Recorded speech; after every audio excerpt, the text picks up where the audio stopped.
Hello बच्चों, आज हम पढ़ेंगे 8 ग्रेड अभ्यास पुस्तिका में गणित कक्षा 6 की। इसके पहले हमने अध्याय 2 पढ़ा था। आज हम अध्याय 3 पढ़ेंगे, संख्याओं के साथ खेलना। तो पहला क्वेश्चन क्या है? संपूर्ण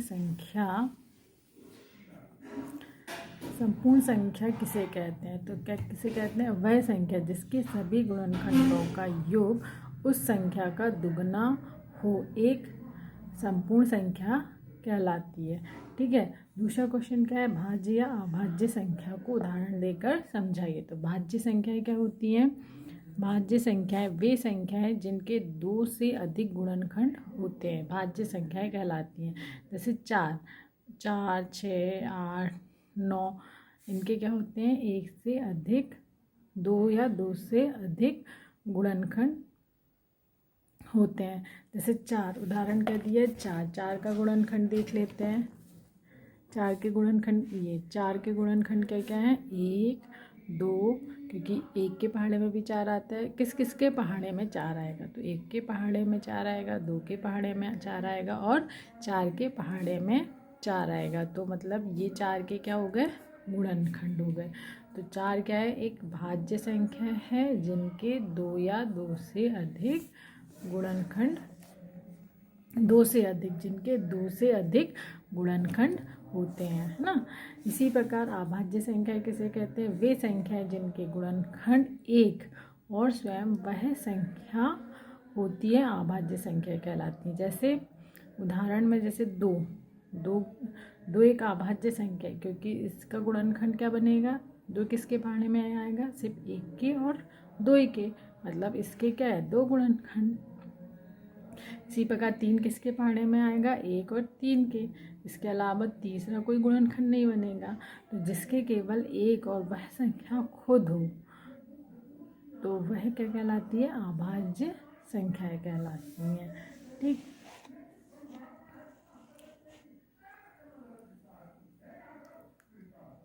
और थर्ड क्वेश्चन क्या है? 24 के सभी गुणनखंडों को लिखिए। अब गुणनखंड क्या होते हैं? ऐसी संख्याएं जो कि पूर्ण रूप से उस संख्या को विभाजित करें। या तो ये भी कह सकते हैं, जैसे 24 किस किस संख्या के पहाड़े में आता है, वो सभी उसकी क्या हो जाएंगे?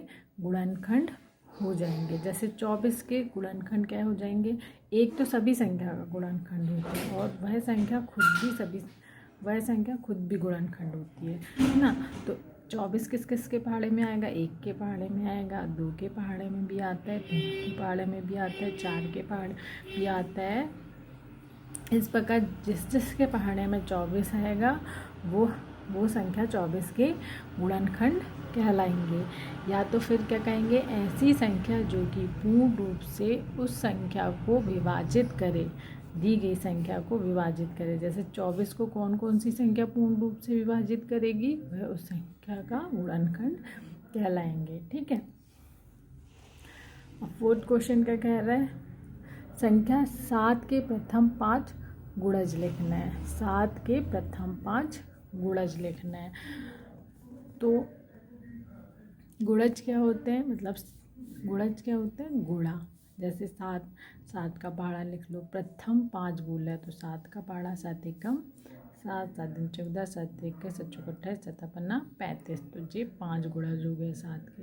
7, 14, 21, 28, 35 गुणज। मतलब जैसे बोला 7 का गुणज, तो 7 का पहाड़ा लिख देंगे। प्रथम 5 मतलब 5 तक पहाड़ा लिख देंगे ना, 7 का। 7 अपना 35 तक। ठीक है।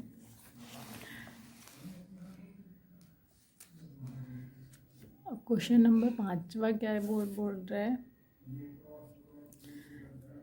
संख्या 13 और 31 अभाज्य संख्याएं हैं। इन दोनों संख्याओं में 2 अंक 1 और 3 हैं।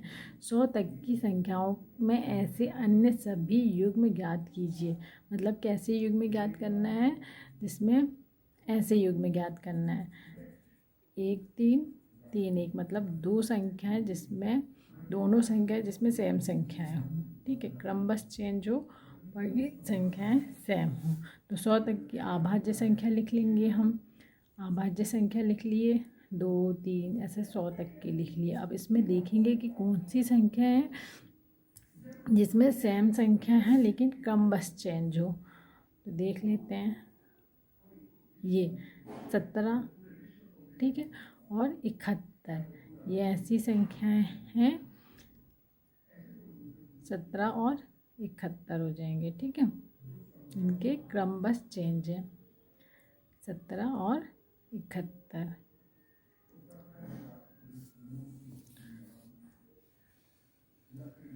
नेक्स्ट क्वेश्चन क्या है, क्वेश्चन नंबर 6 है ना। विभाज्यता की जांच के नियमों द्वारा ज्ञात कीजिए कि निम्नलिखित में से कौन सी संख्या 11 से विभाज्य है। तो इसके लिए क्या देखते हैं हम, 11 से विभाज्य है। तो किसी संख्या की 11 से विभाज्यता की जांच के लिए दाएं से विषम स्थानों के अंकों का योग और सम स्थानों के अंकों का योग का अंतर ज्ञात करते हैं। क्या करेंगे, जैसे ये वाली संख्या दी है ना, कितनी, 5445। तो दाएं से क्या करेंगे, सीधे हाथ साइड से विषम स्थानों का योग, विषम मतलब एक विषम है, दो तो सम हो जाएगी, ये विषम है फिर ये सम, तो दाएं से हम विषम स्थानों का योग यानी 4 और 5 कितना हो जाएगा, 9। इसी प्रकार सम संख्या का योग 4 और 5 कितना हो जाएगा, 9 हो जाएगा, ठीक है। यदि इनका अंतर 0 है या 11 है या 0 है या 11 से विभाज्य है तो वह संख्या 11 से विभाज्य होगी। इन दोनों का अंतर, इन दोनों को घटाएंगे तो कितना है, 0, इसलिए ये 11 से विभाज्य है, ठीक है। इसी प्रकार 1331 भी हम देख लेंगे। दाएं से हम विषम संख्याओं का योग ज्ञात कर लेंगे, 1 और 3 4। इसी प्रकार सम संख्याओं का योग ज्ञात कर लेंगे, 4। दोनों का अंतर यदि 0 है तो वह भी 11 से विभाजित होगा, ठीक। इसी प्रकार इसको भी ऐसे ही करना है, ठीक है। अब क्वेश्चन नंबर 7 क्या है, 35 और 50 के साथ गुणनखंड ज्ञात करना है, ठीक है। अब 35 किस किस के पहाड़े में आता है, 1 के पहाड़े में भी आएगा, 5 के पहाड़े में भी आता है, 7 के पहाड़े में भी आता है, और 35 के पहाड़े में 35 आएगा ही। या तो हम ये कह सकते हैं कि ऐसी कौन सी संख्या है जो कि 35 को पूर्ण रूप से विभाजित करे, कौन कौन सी संख्या है, तो 1 5 7 और 35, ठीक है। तो ये 35 के गुणनखंड हो गए। इसी प्रकार 50 के सभी गुणनखंड क्या हो जाएंगे, 1 2 5 10 25 और 50। अब 7 गुणनखंड बोला है तो क्या देखेंगे हम, इसका इन दोनों के गुणनखंड में कौन सा कॉमन गुणनखंड है, एक इसमें भी है, एक इसमें भी है, 5 इसमें भी है, 5 इसमें भी है। तो 7 गुणनखंड क्या हो जाएंगे इन दोनों संख्याओं के, 1 और 5, क्योंकि ये दोनों संख्याओं के गुणनखंड में हैं। तो 7 गुणनखंड क्या हो जाएंगे, 1 और 5 हो जाएगा, ठीक है।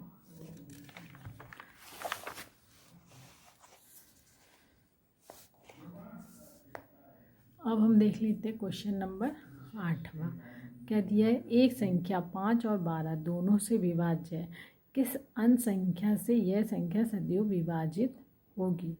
तो इसके लिए हम क्या करेंगे, 5 और 12 का गुणा कर देंगे तो कितना आ गया, 12 पंचे 60, मतलब अतः यह संख्या 60 से सदैव विभाज्य होगी, ठीक है।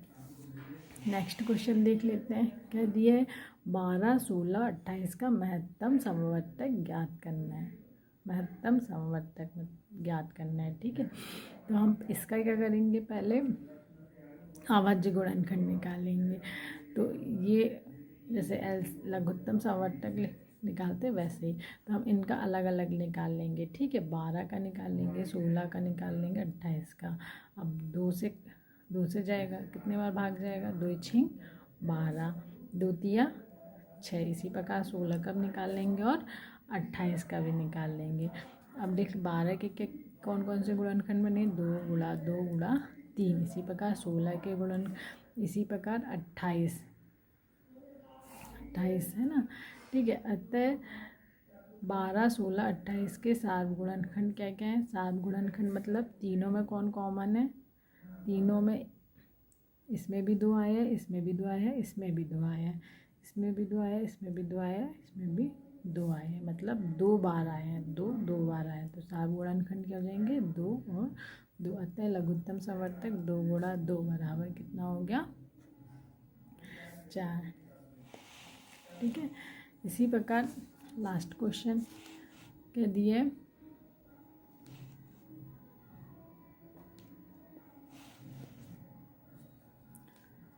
4 अंकों की वह सबसे छोटी संख्या ज्ञात कीजिए जो 18, 24 और 32 से विभाज्य हो। तो इसके लिए हम क्या छोटी से छोटी संख्या बोला, तो इसके लिए हम क्या करेंगे लघुत्तम समवर्तक ज्ञात कर लेंगे। इनका लघुत्तम समवर्तक ज्ञात किए, जैसे 2 इनम 18, 2 एकम 2, 4, 2 दूनी 4, 2 एकम 2, बचा 1, इधर हो गया 12, 2 6 12। ऐसे लघुत्तम समवर्तक निकाल लेंगे। तो कितना आ गया हमारा 200, फिर इन सब का गुणा कर देंगे तो कितना आ गया 288 आ गया। ठीक है, अब क्या बोला क्वेश्चन में 4 अंकों की वह सबसे छोटी संख्या, तो 4 अंकों की छोटी संख्या क्या हो जाएगी 1000। ठीक है, अब 1000 में हम किससे भाग दे देंगे 2, जो लघुत्तम समवर्तक आएगा उससे भाग देंगे तो 3 बार जाएगा।